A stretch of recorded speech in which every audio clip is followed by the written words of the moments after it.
رزق کی 10ویں کنجی ہے اللہ پر توکل کرنا۔ اللہ تعالیٰ ارشاد فرماتے ہیں وَمَن يَتَوَكَّلْ عَلَى اللَّهِ فَهُوَ حَسْبُهُ، جو اللہ پر توکل کرتا ہے تو اللہ اس کے لیے کافی ہو جاتا ہے۔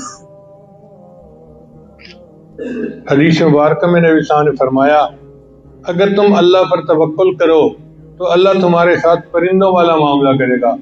پرندے اپنے گھر سے خالی پیٹ نکلتے ہیں، شام واپس لوٹتے ہیں تو ان کا پیٹ بھرا ہوا ہوتا ہے، اور ہمارا معاملہ الٹ ہے۔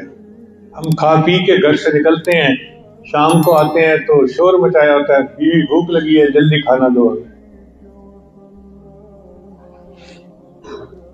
حالانکہ ہمارا پیٹ تو ہے ہی بہت چھوٹا، جتنی مرضی روٹیاں پڑی ہوں بندہ 2 روٹی سے زیادہ نہیں کھا پاتا۔ جانوروں کے پیٹ تو بہت بڑے بڑے ہوتے ہیں۔ ہاتھی کو دیکھو، ٹنوں کے حساب سے وہ کھانا کھاتا ہے۔